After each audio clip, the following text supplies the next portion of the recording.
விதியின் கட்டங்களை கையுக்குள் வைத்து தடைகள் பல இருப்பினும் அதை படிக்கல் என மாற்றி படிகள் அறக்கட்டளை வழியே நற்செயல்கள் பல புரிந்து படிகளின் துவக்கமாய் படிகள் படிப்பகம் என்ற நூலகத்திற்கு விதையாய் டாக்டர் ராதாகிருஷ்ணனின் விருதிற்கு உரியவராய் முதற்படி தொடங்கி தன் பிஞ்சு பாதங்களை பதித்து ஒளிப்பசி போக்கி வேர்களின் பிடியில் தன் கால்களை இணைத்த புன்னகை தேசத்தின் மன்னன் புன்னகை பூ ஜெயக்குமார் அவர்களை வாழ்த்துரை வழங்க வரவேற்கின்றேன்.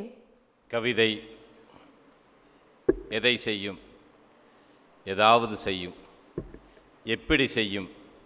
எப்படியாவது செய்யும். இதுதான் கவிதை. ஒரு நல்லதொரு நிகழ்வு, உரையாடல் என்ற ஒரு நிகழ்வு. இந்த நிகழ்விலே ஒரு நூல் தலைமையேற்று அற்புதமான நூல் அறிமுகம் செய்த தலைமையாசிரியர் பெருந்தகை சி. புகழேந்தி அவருக்கு மனமார்ந்த வாழ்த்துக்களை உரித்தாக்கி கொண்டு, நல்லதொரு வரவேற்புரை நல்கிய பிரான்சிஸ் லியோ அவர்களுக்கும் என் அன்பான வாழ்த்துக்களை உரித்தாக்கி கொண்டு, நாங்கள்லாம் காலணியோடு மேடைக்கு வந்துவிட்டோம். ஆனால் நான் வகுப்பறைக்கு செல்லும் பொழுது நிச்சயமாக காலணி அணிந்து செல்வதில்லை. ஏனென்றால் நான் அந்த வகுப்பறையை நேசிக்கின்றேன்.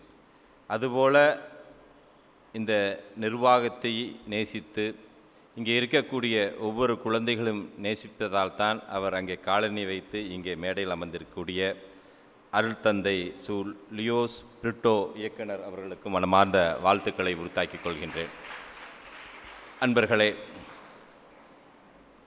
இலக்கிய உலகிலே எல்லோரும் பிரம்மாண்டமாக பார்ப்பதற்கு ஒரு வீடு இருக்குது சென்னையில்.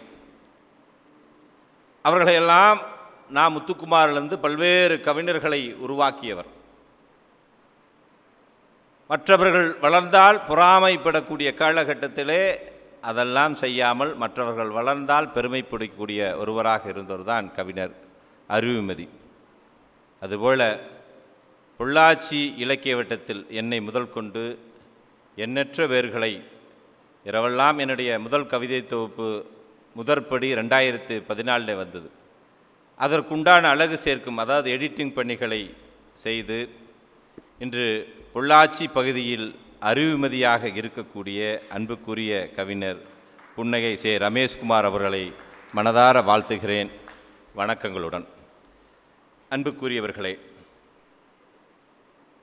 அற்புதமான வாழ்த்துரை வழங்கிய யோகராஜ் உதவி பேராசிரியர் அவர்களுக்கும், நன்றியுரை நல்க இருக்கக்கூடிய தியாகம் ஆனந்த் அவர்களுக்கும், நல்லதொரு தொகுப்புரை வழங்கி கொண்டிருக்கக்கூடிய பொன்ஷியா ஆசிரியர் அவர்களுக்கும் மனமார்ந்த வாழ்த்துக்கள்.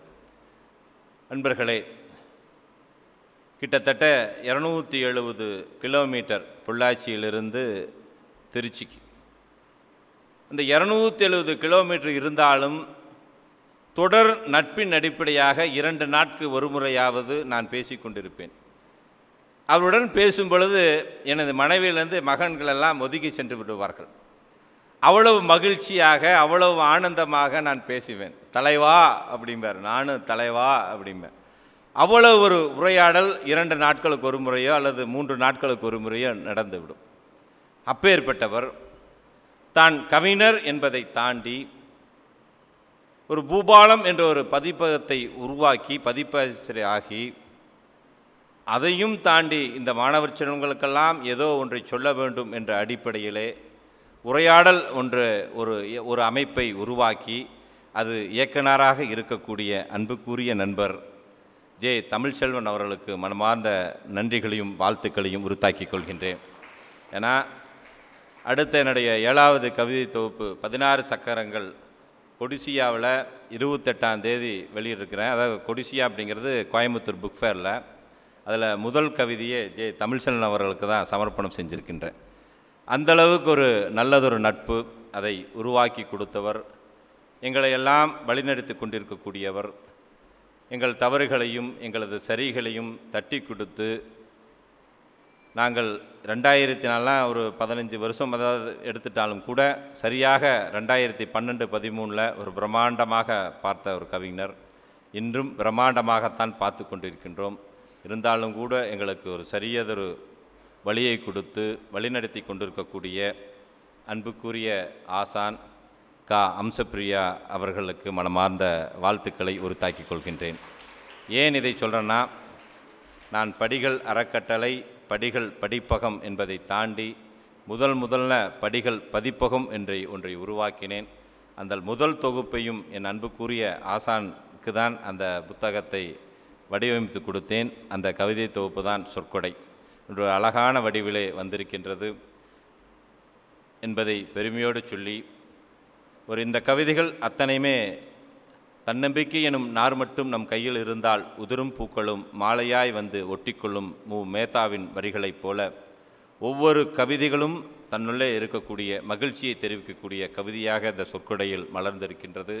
இந்த சொற்கொடையை வாங்கி இந்த மலர்ந்த அந்த பூவை வாசனத்தை பெறுங்கள் என்று சொல்லி ஒரு நல்லதொரு வாய்ப்பை வழங்கிய அனைவருக்கும் நன்றி கூறி விடுகிறேன். நன்றி, வணக்கம்.